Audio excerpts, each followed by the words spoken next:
Quería presentaros a Wim Van Grembergen. Wim es profesor y traducido al español sería catedrático, porque es responsable del Departamento de Sistemas de Información en la Facultad de Económicas de la Universidad de Amberes. Es también responsable de Sistema de Información en una escuela de negocio de la Universidad de Amberes, pero sobre todo es uno de los mayores expertos en temas de gobierno de las tecnologías de la información. A lo largo de toda su carrera ha colaborado en muchísimas publicaciones, libros propios, documentación de ISACA, y ha colaborado de forma muy amplia en toda la parte del gobierno del gobierno de las TI. Si me permitís contar una anécdota, una vez que escribí un paper sobre cuadros de mando integral, se lo mandé a una revista y los revisores me dijeron: veo que tienes 2 referencias de Wim, pero deberías de incorporar muchas más. Digo que es una anécdota porque en ese momento yo estaba con Wim y eso demuestra el nivel de conocimiento que tiene en todo lo que es la parte ejecutiva, lo que es el puro gobierno. Es decir, hablar de temas de alineación, de gestión de la demanda, de políticas de valor, todo a nivel ejecutivo. Y a nivel académico es editor de muchas revistas, lo tienes en la biografía, hemos seleccionado algunas de ellas, y además es uno de los autores de libros sobre el gobierno de las TI de más amplia difusión. El último libro, por ejemplo, que ha sacado es el Enterprise Governance of Information Technology, que es un libro que tiene una aceptación a nivel mundial. Pues únicamente decir eso y os dejo con Wim. Gracias.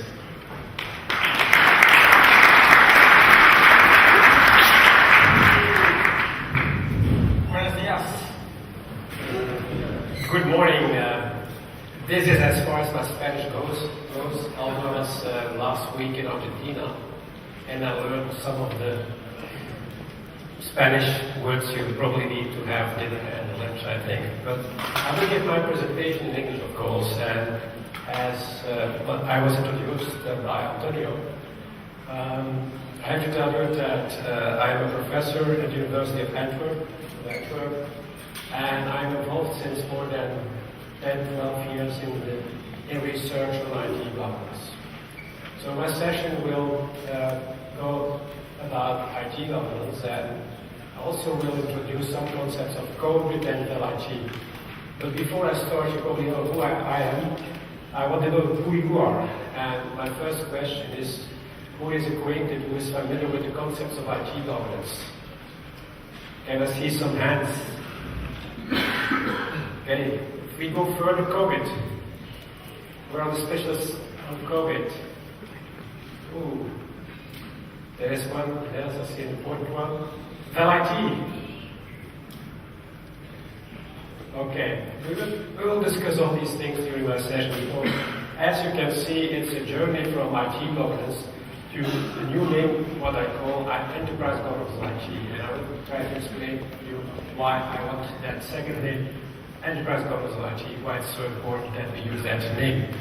For you who are interested in the work I've been doing until now, well, there's a website here. This one.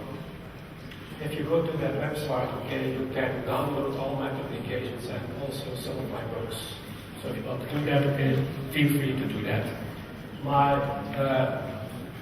email address is also on that, so if you have any questions, please contact me. This is a cascade. This is the flow of my presentation, in the sense that, first of all, I'm going to try to explain what enterprise governance IT is, what it really means. Secondly, I'm going a bit deeper than that and try to give an illustration of IT governance practices. Then the relationship between business IT alignment and IT governance, and last but not least, is there any value in IT governance? So what is the business case of IT governance?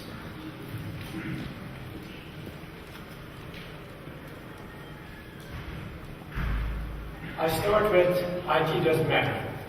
I think most of you have read the publication of Nicholas Carr. It dates from 2003, but at that moment he said, IT doesn't matter, it doesn't matter. Of course, we all know that we can buy laptops, that we can buy services from the shelf, that is no problem. But still we believe that business processes are important. Because it's possible that an organization with exactly the same software as another organization has a better performance. It's all about the use, how you use the software, how you use the applications, how you use IT. This is a good statement. I like, and it's a statement that is put by Gartner in one of his white papers. This is firms with superior IT governance have at least 20% higher profits. I certainly believe that, and I try to prove that through research. The thing, of course, is that this is merely a statement, because Gartner always says a certainty, a probability of 0.7, because we never know. These are some definitions, and I think we have to go through these definitions. All definitions. I started working on IT governance in 2002, and this is one of my first definitions. IT governance, organization capacity, exercised by the board, executive management, and also senior IT management to control the formulation and implementation of IT strategy. And in this way, ensuring the fusion of business and IT. Fusion is here a synonym for business IT alignment. There were others that at that time were busy with the definition of IT governance, and to name one is IT Governance Institute of ISACA, and they do have almost the same definition with the same words.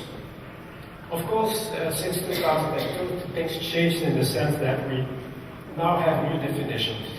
That was also a good reason to write a new book, the 2009 book on IT governance. And this means that we are now moving from IT governance to enterprise governance of IT. It's a very broad definition, and there are a lot of elements in these definitions. Let's go through it.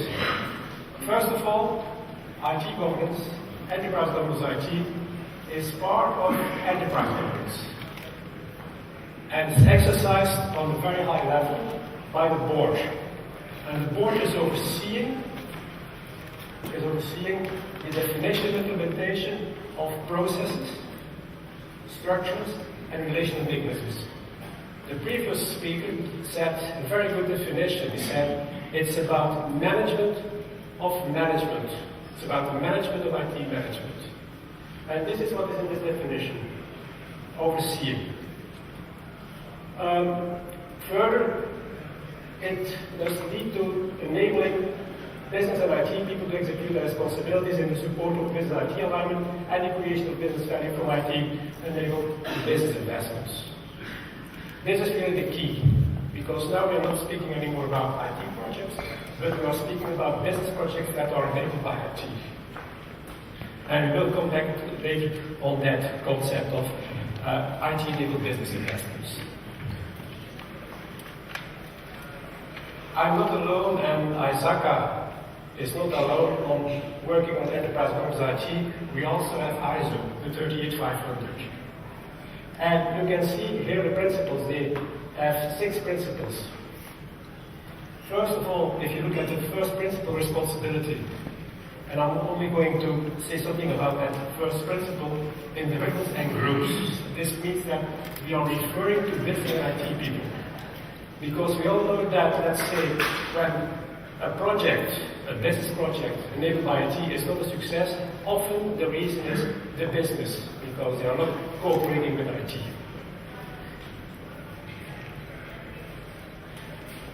This is about, let's say, the structures, the process and relational mechanisms. We all know structures. A structure is something that is, let's say, on a high level, where you have a meeting between the business and IT. Where, for instance, they prioritize projects, IT projects. We have processes. To prioritize projects, you need a system.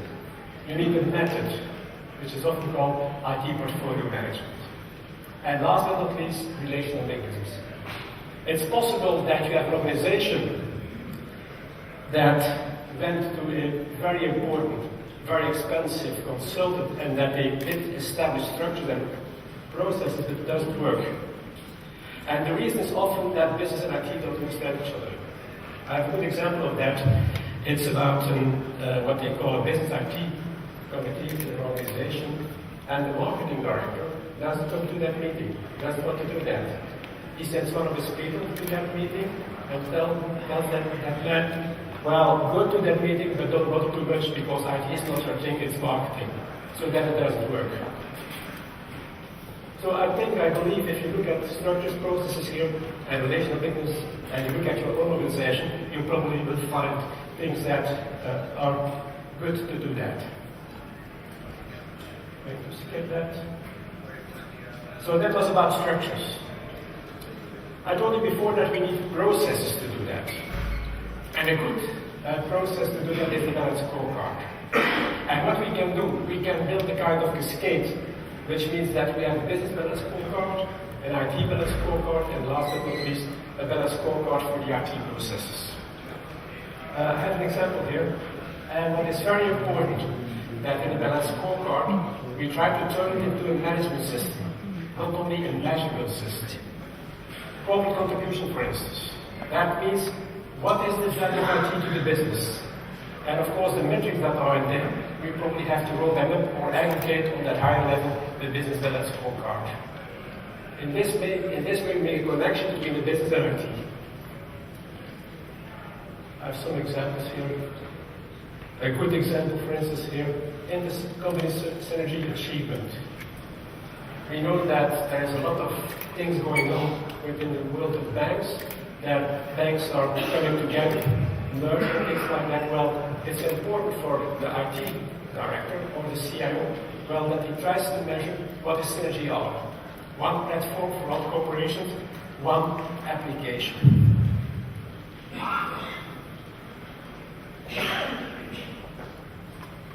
Information economics, a good example. We talked about how to prioritize projects. Well, information economics can help you in the sense that, for instance, you have the traditional return on investment. And information economics is a kind of scoring technique. So what do we do? Well, if we look at return on investment, we try to have evaluations on different levels from 0 to 5. For instance, a 3 means return on investment higher than 50%. If we go further, we have other elements that we can evaluate. Again, strategic match. A 0 means no match, a 5 means, well, an optimum, a good match. So that is what we are doing here. We are trying to evaluate the different projects through information economics. And of course, what you find here are some criteria. Processes.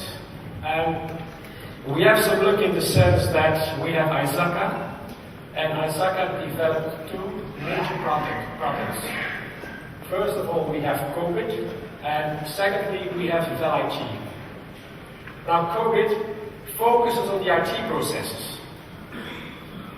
As CIO, we are responsible for 34 different IT processes. The good thing is that there's also VLIT.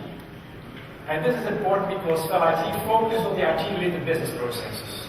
So what has business to do in relation to IT? I think this is a well-known slide. This is a well-known figure in the sense that this is just the different processes we have within IT. What we can assume that in most organizations, to a certain extent, there's a kind of maturity level for each of these processes, which is often not the case. Okay, this is just an example to show you what COVID exactly is. COVID only describes what you have to do. And this is an example of managed change, one of the processes, and you clearly see that it's on a very high level. It's on a higher level than IT, certainly. What you see here, for instance, if you look at managed changes, which is a very crucial process, impact assessment, prioritization, and authorization, which is the second control objective or sub-process here. This is about COVID. I think most of our organizations have a certain maturity in IT processes, which is often not the case if we look at VLIT. Very important concept, and that's also in the definition I just explained. A very important concept is that we speak about projects, that we speak about programs and portfolios. Now, a program is always a business program with, at the end, business value. That's the objective of a business program. But within a business program, you may have different projects. If we look at the CRM application, the CRM development by IT is an IT project. But besides an IT project, we need business projects, in the sense that probably if we want to implement the CRM system, that business process has to be changed, that the salespeople and marketing people have to adapt themselves, that we are building new business processes. So what often happens is that we only focus on the IT project and that we forget that the business also has to set up projects in order to make value out of the application. And of course, on the higher level, you have a portfolio, which means that you have different programs, and of course, we have to go through a selection, because we are not going to implement all the programs. It's often difficult to introduce this concept within organizations, because business people are used that whenever they shout, they get the application. And IT has a problem. This often means that you have a chaos of different projects, programs going on for years, and that none of these programs ever finishes. So that is very important, that business decides which programs are we supposed to do now. This is very important. This is one of the concepts of LIT, and that's also the definition of course. I told you that COVID has 34 different processes. Well, LIT only has 22. And look at this. This is about value governance on the highest level. This means, for instance, that the business has to define portfolio types. What kind of IT investments do we need? Do we need new strategic projects, business projects, or only projects that have to do with enhancements on existing systems? That's very important. It's business, not IT, who has to do that. If we go down here, we see that it's about management. Because if you want to have a clear understanding of what governance really means, is that governance is not by the board of directors, the highest hierarchy in an organization. They only try to convince, to direct executive management and tell them what to do. You can compare it with the business strategy. A business strategy can be that you want to go more international. That's the board of directors. But then they direct it to a lower level executive management. And they have to make it more concrete. Say, first of all, we go to the United States, or we go to France or Italy, and then they have to go back to the board of directors to get this approved. So that is what it is about. IT governance is management of management. It's very important. What often happens if we look in organization is that the IT governance function is not done by the board, but that it's put on a lower level, executive management, even that it is done by the CEO. But this is not the way how to do it. It should be on the highest level. And of course we are lucky if, well, the board isn't doing it, then the CIO might do it and go for a solution. So this is about value governance. Manage investment is on the individual project of program, and this is portfolio management.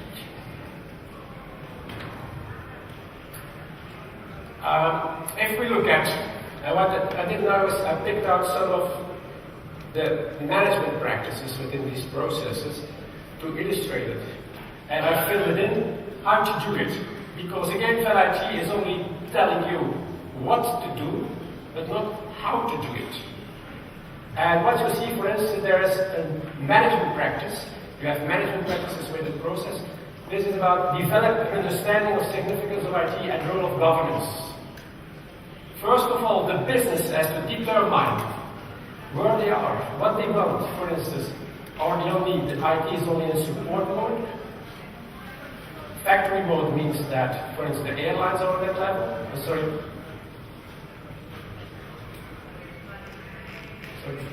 Factory mode, and some airlines are on strategic mode. Of course, depending on where you are, that has enormous consequences on your budget, on your programs you are doing.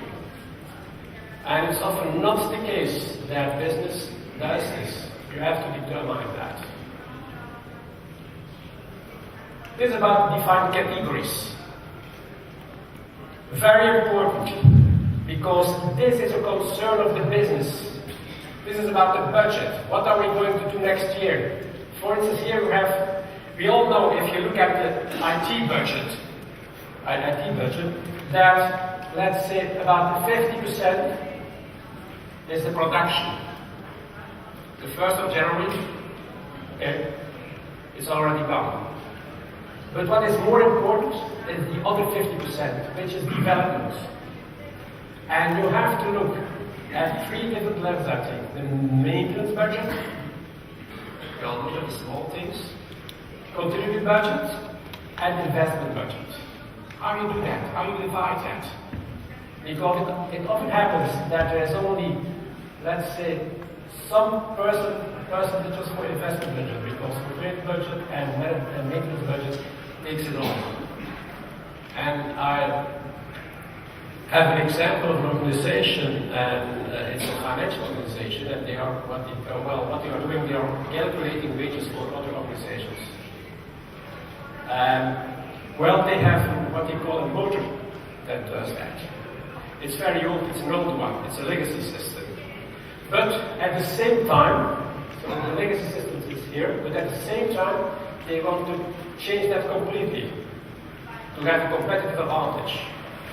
And what's happening now is that it takes so long to develop that new system that they have to go again to the continuity budget and make some improvements on the existing system to stay competitive. So that's very important. It's a business decision. It's not a decision that has to be made by IT. I think what you see here, these are some benchmarking figures. This is an ideal situation, of course. Because I know that in some organizations, for instance, maintenance is far more than 33%.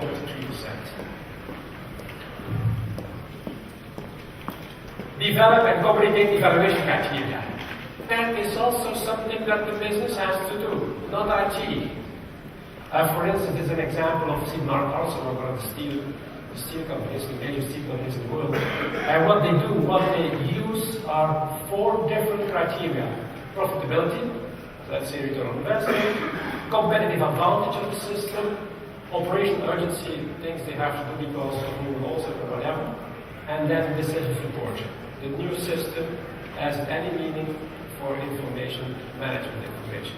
And based with a very complex system, you can see here, based on these 4 criteria, okay, they decide which business projects enabled by IT they have to do.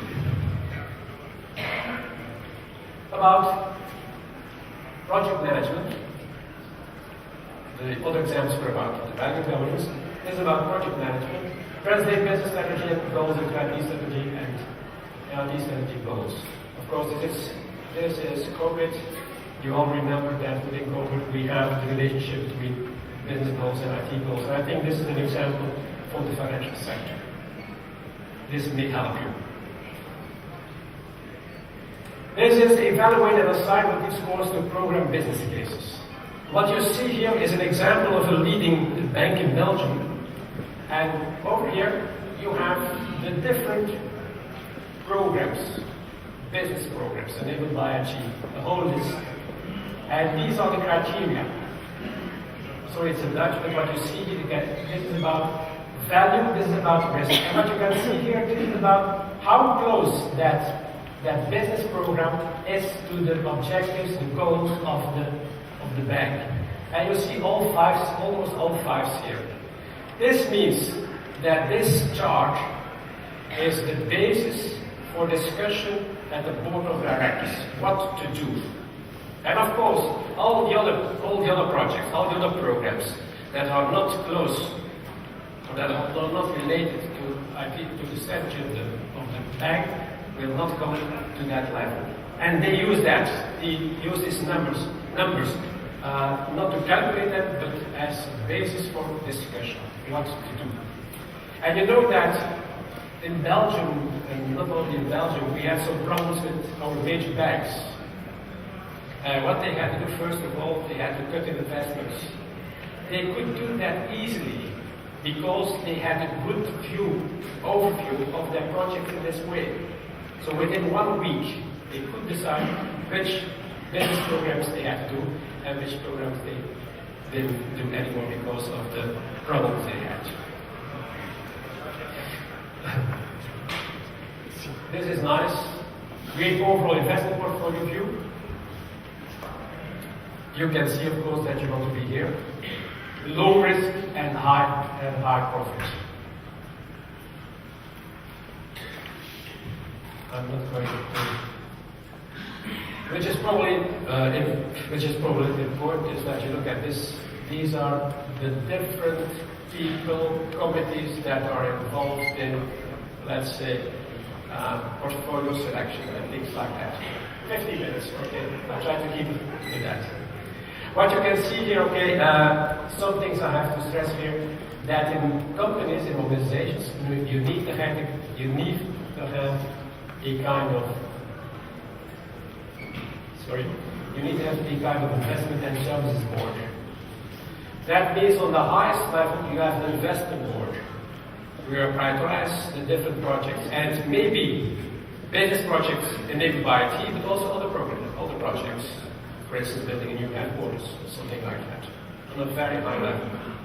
And of course, the maturity of how you treat IT investment goes together with the maturity of how you treat within the organization investments, overall investments. The good thing is that you have a kind of secretariat here, value management offices, that supports this board.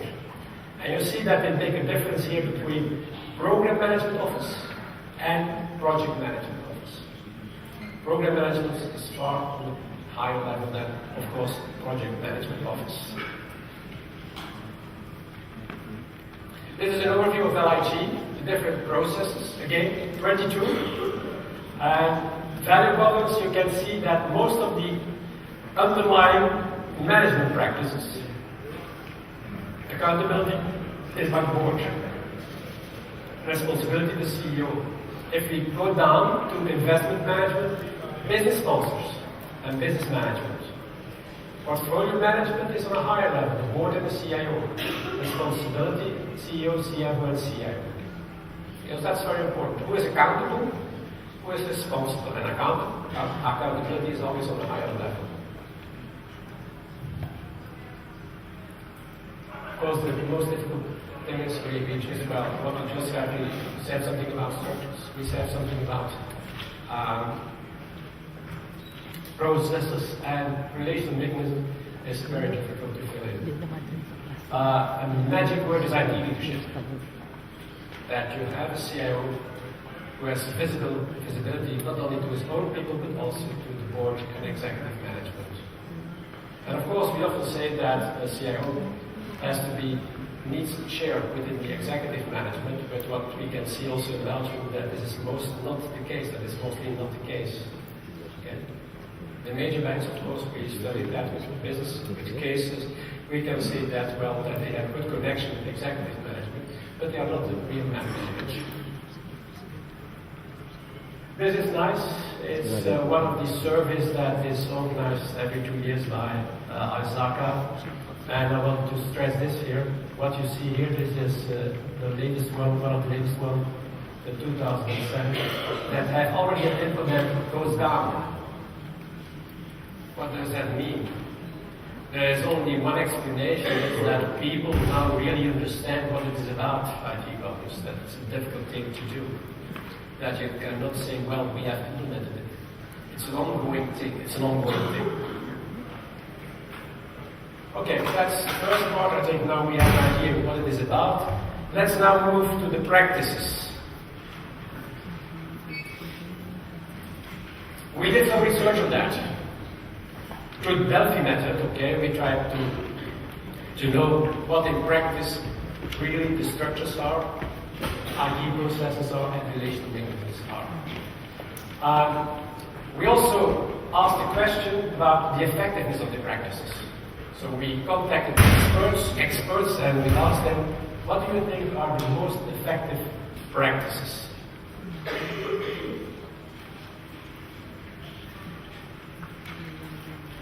It's no surprise that if we look at an IT steering committee, an IT steering committee is often that committee where business and IT people sit together at executive management level and try to determine what the most wanted process, what the most wanted business projects, programs are.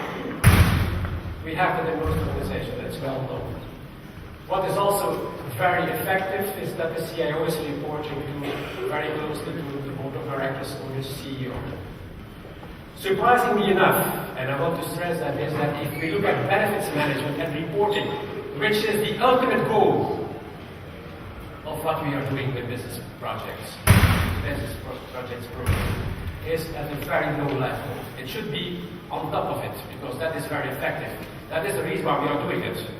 The reason why we are developing new systems is about the benefits.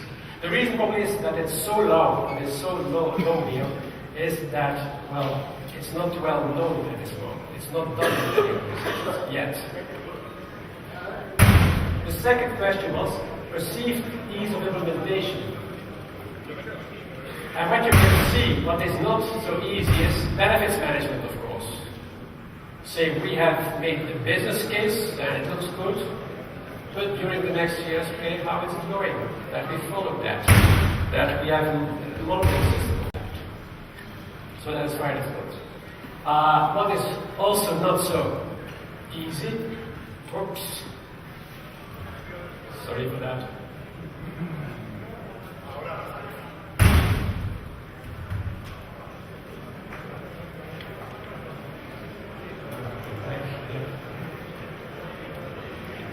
What is not so easy is also, for instance, portfolio management. It's often not done. It's difficult.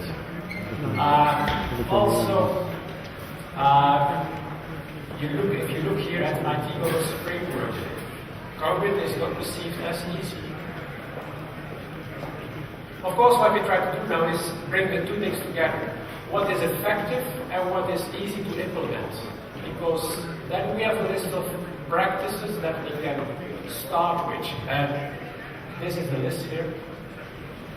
Probably start with IT steering committee, IT project steering committee, having CIO reporting to the CEO, project management methodologies, portfolio management, IT budget, and there's only one relation mechanism that is IT leadership. Note here that what you see here is a mixture of governance practices and also of management practices, IT management practices.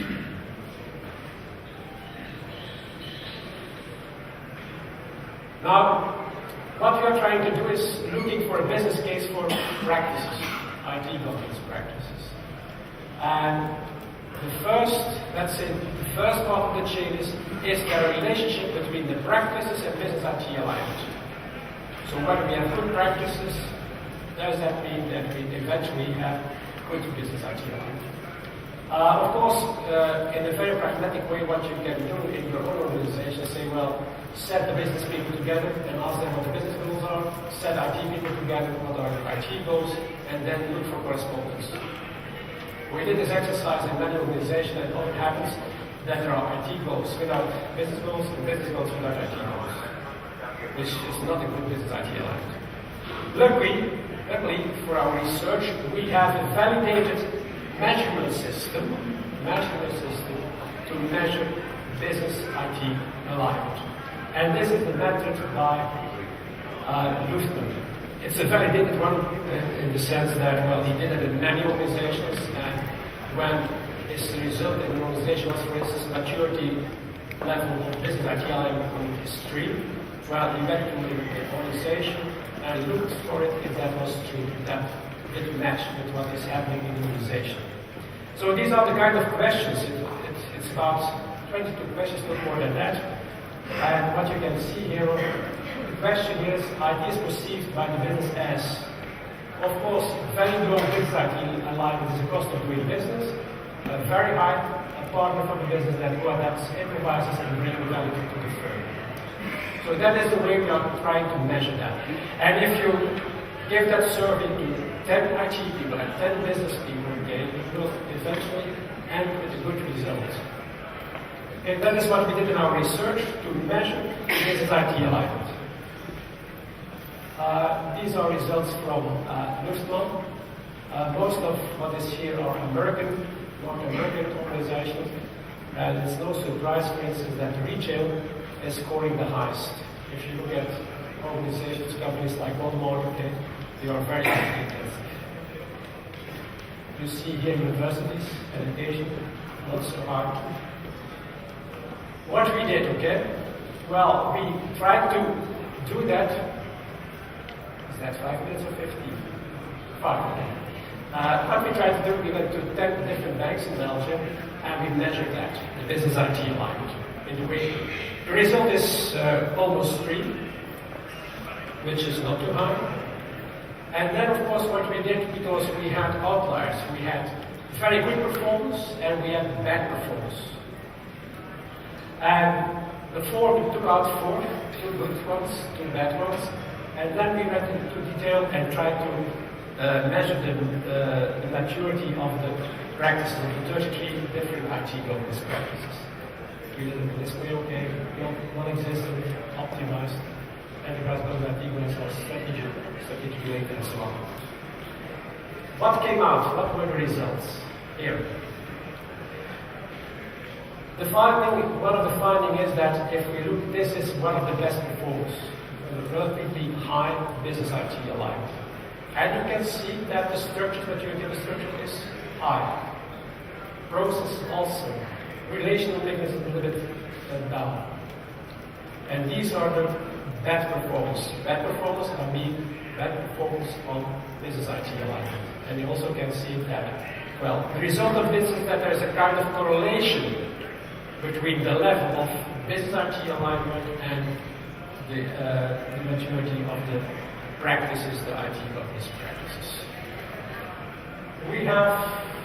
We were very satisfied with the results. You see, this is the comparison between the high performer and the low performer. You can see that there is clearly a difference. We were very satisfied with the results because, well, you can say, well, this is what you are looking for. But you can see here, if we turn to here, these are the relation mechanisms, then it becomes a bit confusing. It's not so clear anymore. So this is a high performer, this is a low performer. Let's say relation mechanism is very confused here. It's not so clearly as it is for the structure of the processes.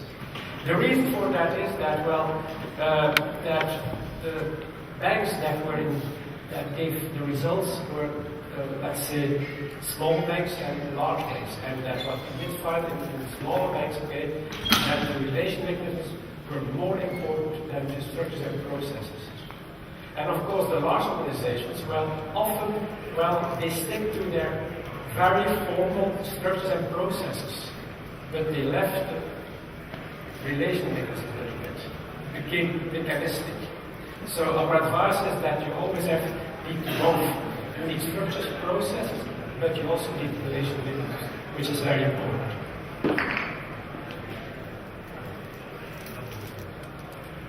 Now, of course, we have a kind of a relationship between practices and, on the other hand, between business IT alignment. But that's not the end, because we hope that business IT alignment also brings profit, business value. And this is the next step. See, this is the escape. We have practices, we have business IT alignment, and then business value from IT investments. So in literature you can find that there is other publications that strategic alignment has a high impact on the business performance. But we didn't stop there, and we tried to do our own research in the sense that we were using COVID and IT processes. You remember 34 COVID processes? You remember the 22 IT processes, and we used them as a kind of proxy for IT governance practices. And we asked the people, what is the implementation status? What is implementation status of LIT and COVID processes? And then we also asked the IT goals, what is the achievement of the IT goals? And in early studies, and also which is also published in COVID, the 18 IT goals and the 17 business goals. And eventually we used the 17 business goals as a proxy for business value. Now, what was the result? Okay, these were the questions. As an example, the first question is about the business goals. For instance, what is in COVID as the first business goal? Manage IT-related business risks. Achieved, not achieved, fully achieved. IT goals. Transparency and understanding of IT goals, benefits and risk. Achieved, not achieved. And then define strategic IT plan. We describe what it was about, and then implementation status. So what came out? Well, we did find, and that was a very good result, we did find a kind of validation of the cascade we proposed. In the sense that there are good correlations between COVID process, IT process, and IT goals, and between IT goals and business goals. But not directly from the practices to the business goals. So we, to a certain extent, we confirmed the cascade. These are some of the results, and you can see that if we look at the achievement at the implementation level of the COVID processes,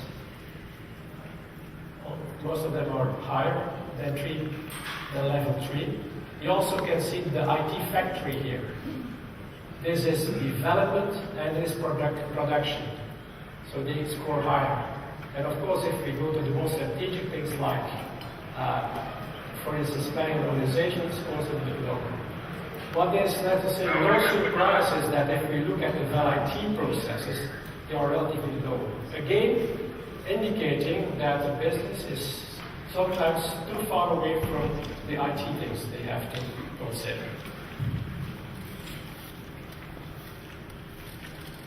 We also did find something about the Knowing Doing app. We have an early research, and for instance, then we tried to find out what the most important processes were. And for instance, it came out that the line that IT strategy to business strategy was the number 1, the most important process. But it was only ranked at the 7th level if we look at the achievement status. This means that we know that you have to do it, but we don't do it, which often happens. So this is, well, 1 minute. 1 minute for the most important slide. That is, of course, my email address, and that also referred to our research institute, and of course our latest book, Enterprise Governance of Information, that achieving strategic alignment and value. So what is the conclusion of all of this is that, well, we need business to be more involved in IT-related matters. It was a good idea by Zaka to develop VelIT. And at first we thought that we could put VelIT, the manual, on the desk of executive management and members of the board of directors. But it doesn't work, because most organizations are not ready for that. So what we have to do as IT people, and I assume that most of you are IT, what you have to do, you have to sell the VelIT principles to the business. That is what you have to do. And then, of course, you can create a kind of business, a better business IT alignment. It will be a hard job, and I often call it invisible hand. First of all, don't speak them immediately about the new method for IT, but try to sell the concepts that I introduced to the business. Tell them, okay, the business is how you evaluate, how you prioritize projects, business programs.